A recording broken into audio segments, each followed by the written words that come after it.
Selamat pagi untuk kita semua. Kami dari kelompok 2 akan mempresentasikan hasil diskusi kami dengan judul reaktor nuklir. Sebelumnya, kami akan memperkenalkan diri terlebih dahulu. Perkenalkan, nama saya Indes Tanggang dengan NIM 42222100001. Perkenalkan, nama saya Adrian Jolubis dengan NIM 4221210000. Perkenalkan, saya Angga Baban dengan NIM 42212100006. Perkenalkan, nama saya Dewi Febrianti dengan NIM 42232100017. Perkenalkan, nama saya Mario Daniel Parapat dengan NIM 42232210018. Perkenalkan, nama saya Muhammad Farhan dengan NIM 42226100001.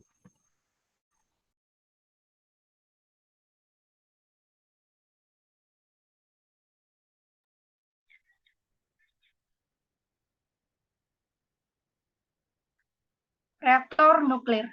A. Pengertian reaktor nuklir. Reaktor adalah suatu alat proses di mana terjadinya suatu reaksi berlangsung, baik itu reaksi kimia ataupun reaksi nuklir yang terkendali. Reaktor terbagi dalam dua jenis, yaitu reaktor nuklir fisi atau pembelahan dan reaksi fusi atau penggabungan. Semua proses reaksi akan berlangsung di dalam teras reaktor yang merupakan tempat berlangsungnya reaksi nuklir. Selanjutnya,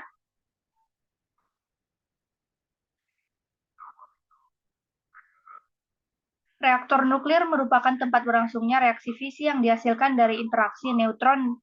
Dengan proses fisi diawali dari gerakan neutron termal menumbuk inti yang menyebabkan inti atom menjadi tidak stabil dan kehilangan bentuknya.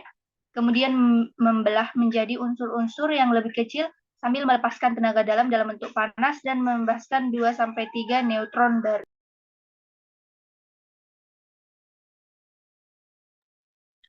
Untuk mengendalikan operasi dan menghentikannya digunakan bahan penyerap neutron yang disebut batang kendali.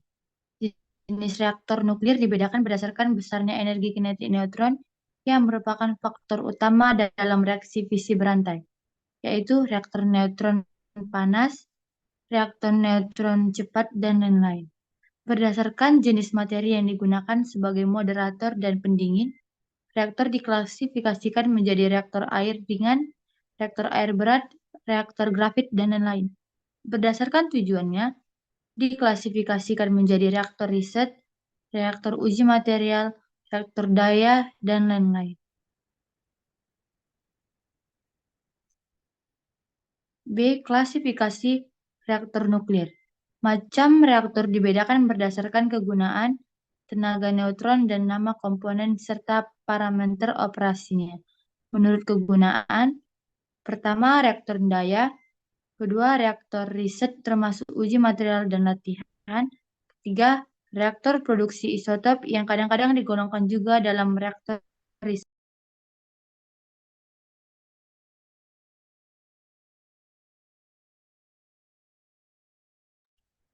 Ditinjau dari tenaga neutron yang melangsungkan reaksi pembelahan, reaktor dibedakan menjadi yang pertama reaktor cepat, contohnya GCVBR, LMVBR, SCVBR.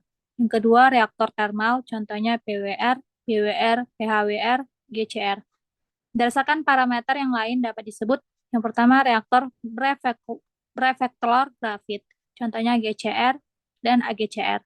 Yang kedua reaktor berpendingin air ringan, contohnya PWR dan BWR. Yang ketiga reaktor suhu tinggi, contohnya HTGR.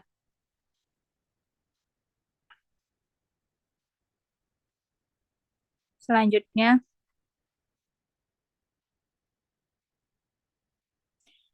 C. Reaktor fisi. Reaktor fisi merupakan instalasi yang menghasilkan daya panas secara konstan dengan memanfaatkan reaksi fisi berantai.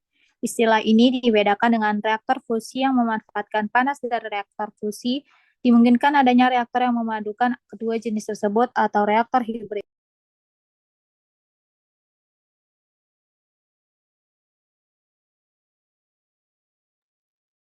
D. Reaktor fusi. Reaktor fusi adalah suatu instalasi untuk mengubah energi yang terjadi pada reaksi fusi menjadi energi panas atau listrik yang mudah dimanfaatkan. Reaksi fusi merupakan reaksi penggabungan inti atom ringan, misalnya reaksi antara deuterium dan tritium. Deuterium sangat melimpah di alam, namun tritium tidak ada di alam ini. Oleh karena itu, bahan yang mengandung Li6 digunakan sebagai selimut, selanjutnya direaksikan dengan neutron yang terdiri dari reaksi fusi untuk menghasilkan tritium, sehingga diperoleh siklus bahan bakar. Sistem reaktor fusi terdiri dari bagian plasma teras, selimut, bejana vakum, magnet superkonduktor, dan lain-lain. Dibandingkan dengan reaktor fusi nggak akan mengalami lepas kendali dan sedikit menghasilkan produk radioaktif sehingga memiliki tingkat keselamatan yang tinggi.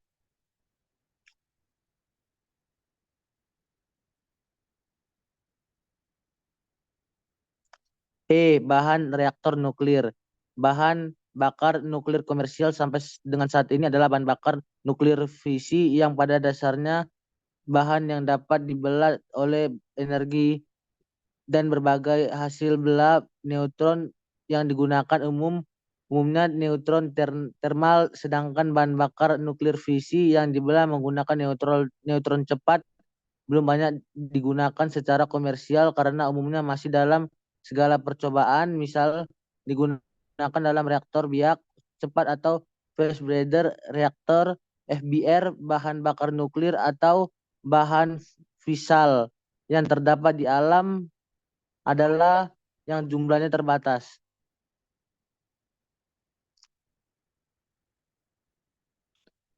Bahan struktur berperan untuk mewadahi secara fisik atau untuk proteksi bahan bakar, kekuatan mekanik, dan struktur penyangga atau kerangka. Bagi berbagai komponen reaktor, bahan struktur yang utama terdiri atas kelongsong bahan bakar atau full cladding, can atau jaket, bejana tekan, kanal pendingin bahan bakar, plat penyangga teras atau grid, dan sistem pipa pendingin.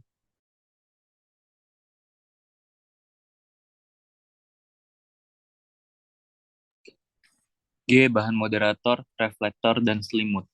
Suatu moderator digunakan untuk melambatkan atau mengurangi energi neutron cepat dari yang berenergi kinetik relatif tinggi ke neutron berenergi termal dalam suatu reaktor termal.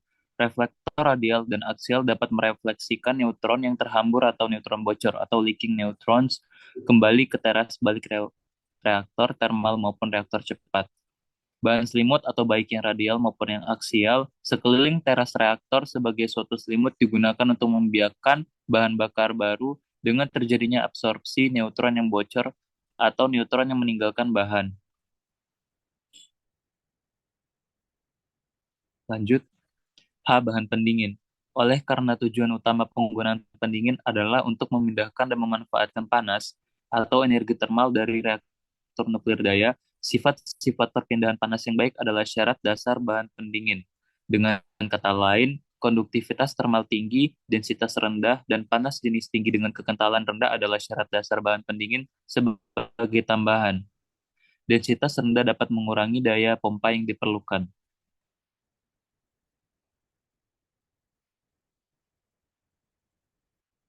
Bahan perisai.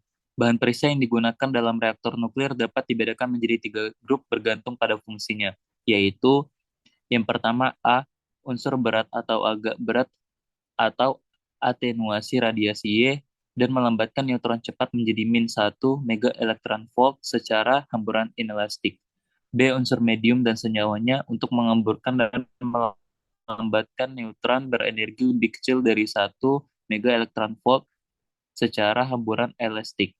Unsur ringan, substan hidrogeneus dan boronu untuk melambatkan neutron cepat, melambatkan dan menangkap neutron tanpa menghasilkan sinar Y.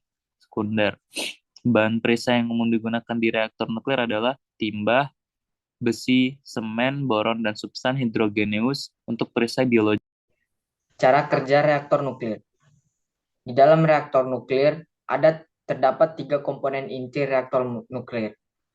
Yang pertama ada full bundle atau yang biasa disebut dengan bahan bakar. Yang kedua ada control rod atau tangkai kontrol dan coolant atau cairan pendingin. Full bundle terdiri dari uranium 92 yang dibentuk silinder dengan ukuran setara dengan ruas jari orang dewasa. Dalam satu silinder setara dengan energi potensial 800 kJ batu bara atau 560 liter minyak bumi. Kemudian silinder-silinder uranium tersebut disusun dengan yang biasa disebut dengan full bell. Kemudian disusun menjadi full rod dan kemudian disusun menjadi full bundle. Setelah itu maka akan dimulai reaksi nuklir tersebut. Dimulainya reaksi nuklir dengan menembakkan neutron melalui neutron generator. Neutron yang ditembakkan akan menabrak nukleus atau inti atom yang membuat atom uranium menjadi tidak stabil. Atom yang tidak stabil tentu akan membelah menjadi dua atom yang lebih ringan atau yang bisa disebut dengan reaksi fisi. Reaksi fisi akan melepaskan 3 neutron bebas, yaitu energi panas serta radiasi alfa, beta, dan gamma. Uranium yang ada di sekitarnya sampai terjadinya reaksi nuklir berantai atau nuclear chain reaction. Tingkat reaksi fisi yang tidak teratur dan full bundle yang tidak didinginkan maka akan membuat inti reaktor akan mencapai suhu yang sangat tinggi dalam waktu yang singkat. Oke, lanjut tersebut. Maka pada inti reaktor terdapat dua komponen lain, yaitu control rod dan coolant. Control rod berfungsi untuk mengatur jumlah reaksi nuklir yang terjadi di dalam inti reaktor dengan cara menangkap neutron-neutron bebas yang dihasilkan dari reaksi fisi. Air yang berfungsi sebagai cairan pendingin akan mendinginkan full bundle dan menjaga agar suhu pada inti reaktor tetap aman atau berada pada tingkat yang aman. Tingginya suhu inti reaktor akan membuat air akan mendidih. Air yang mendidih akan menghasilkan uap yang bertekanan tinggi. Uap yang bertekanan tinggi kemudian disalurkan ke dalam turbin, maka dengan tekanan uap yang tinggi akan membuat turbin itu bergerak. Turbin yang bergerak tersambung dengan generator. Perputaran generator akan menghasilkan energi listrik. Uap yang keluar dari turbin akan masuk ke dalam kondensor. Di dalam kondensor uap tersebut akan mengembun yang kemudian menjadi kebentuk cair. Air yang terkumpul di dalam kondensor akan dipompa ke dalam inti reaktor. Dan siklus ini akan berjalan seiring berjalannya reaksi nuklir tersebut di dalam inti reaktor. Sekian persentase dari kami. Jika ada kesalahan kata, mohon dimaafkan. Sekian dan terima kasih.